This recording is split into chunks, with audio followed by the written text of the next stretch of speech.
The night the HOA tried to seize my ranch, they showed up with sheriff deputies, tow trucks, and a woman in a white cashmere coat holding a court order over her head like she was declaring war.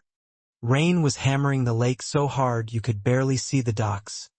Red and blue lights flashing across the water, and there stood Vanessa Holloway smiling like she'd already won. "By authority of Hollow Creek Estates," she shouted, loud enough for every lake house to hear. "This property is now under legal seizure." Yeah, that happened. The crazy part? Half the neighborhood believed her. People stepped onto their porches holding wine glasses and phones, whispering like they were watching some reality show unfold live.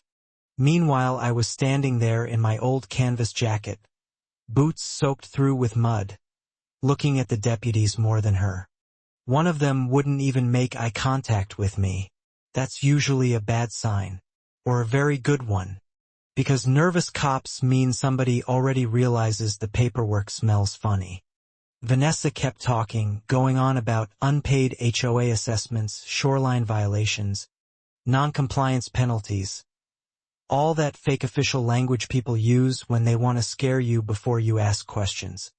Then she snapped her fingers toward the tow truck driver and said, "Chain the gate after he leaves." I finally spoke. "You reroute the fire access road already?" Silence. Tiny silence. But real silence. The deputy froze for half a second. Vanessa didn't notice it. I did.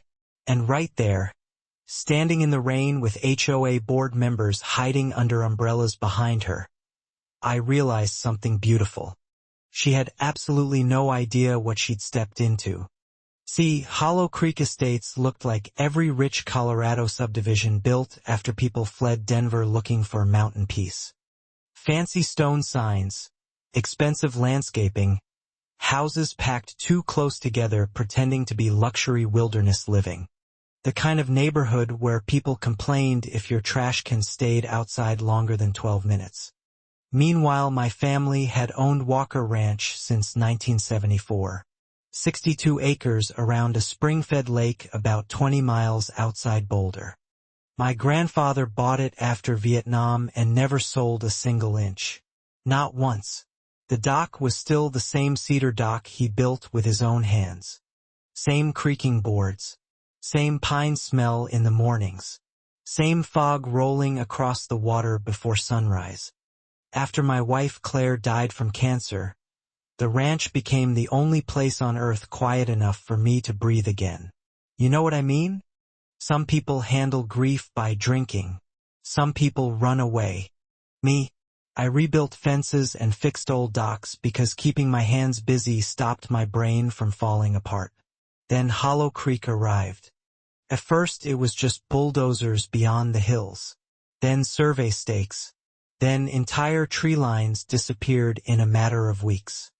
The first time I met Vanessa Holloway, she stepped out of a white Range Rover wearing sunglasses on a cloudy day, smiling with that weird fake warmth rich people practice in mirrors. "Beautiful property," she told me. "Been in the family a while," I said. She looked across the lake and smiled wider. "Not much longer." That should have warned me right there. But honestly, I underestimated how insane this woman actually was. A few months later, Hollow Creek residents started wandering onto my shoreline like it was public property. Kids fishing from my dock. Kayaks dragged across my grass. One guy tied his pontoon boat directly to my cedar posts like he paid taxes there.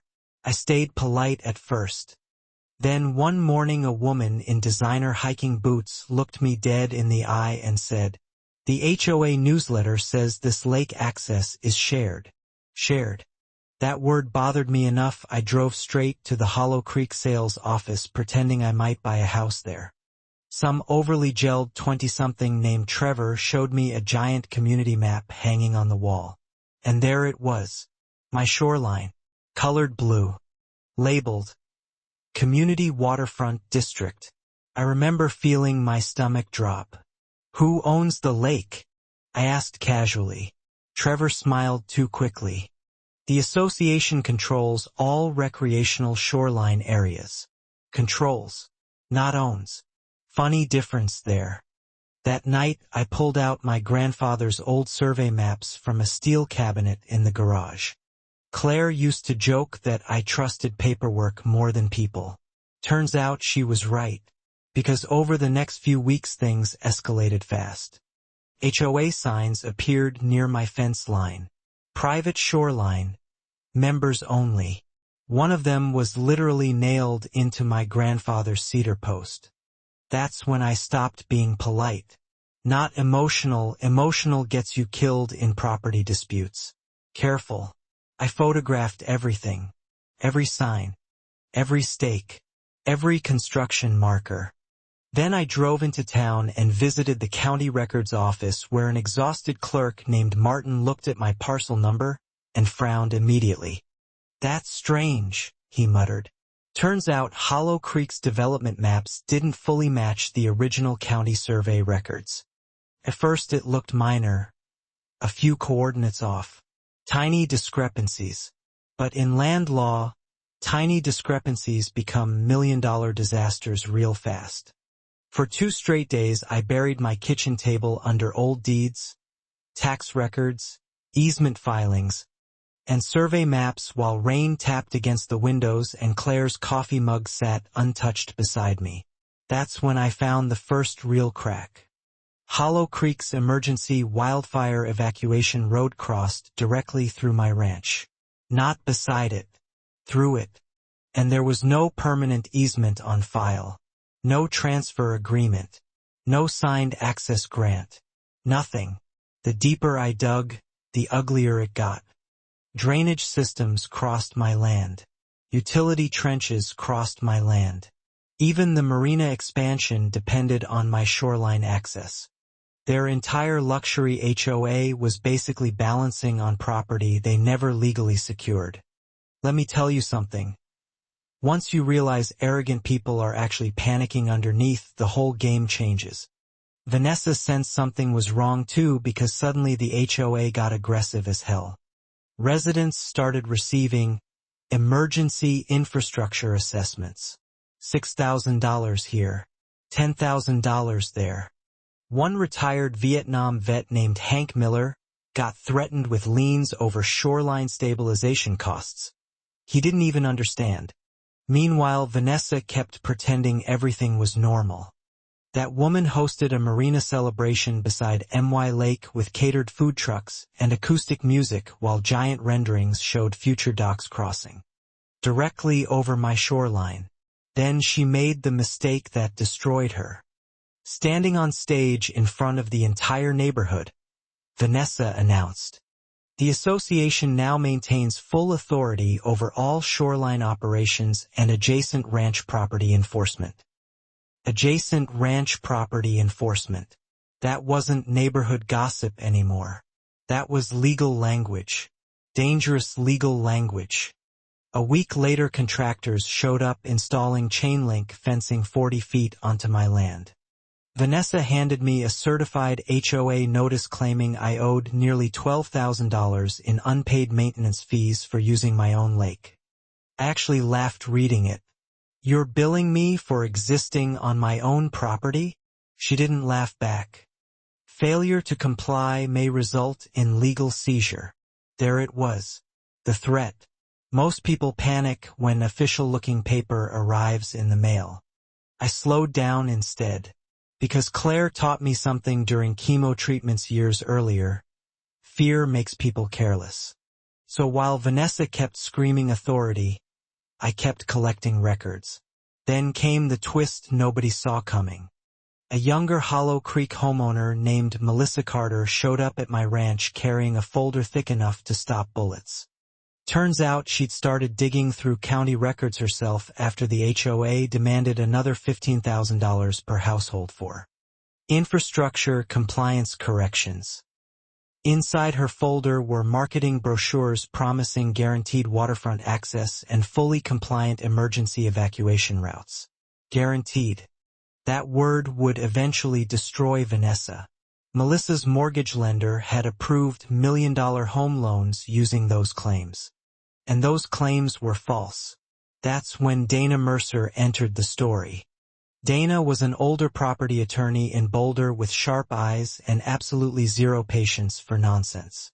After reviewing my maps for 20 minutes, she leaned back slowly and said, "Mr. Walker, do you understand what this means?" "I think so." "No," she replied calmly. "I don't think you do." She pointed at the evacuation route. The subdivision's emergency compliance depends entirely on access through your ranch, then the marina utilities, then drainage systems, then shoreline retention structures. Every tap of her pen felt like another nail in Hollow Creek's coffin. "You're not dealing with arrogance anymore," she said. "You're dealing with liability panic." Everything suddenly made sense. Vanessa wasn't trying to bully me because she was confident. She was terrified somebody would discover the HOA never legally controlled half the infrastructure they claimed authority over. And then came the county hearing. God, I'll never forget that room. Snow falling outside.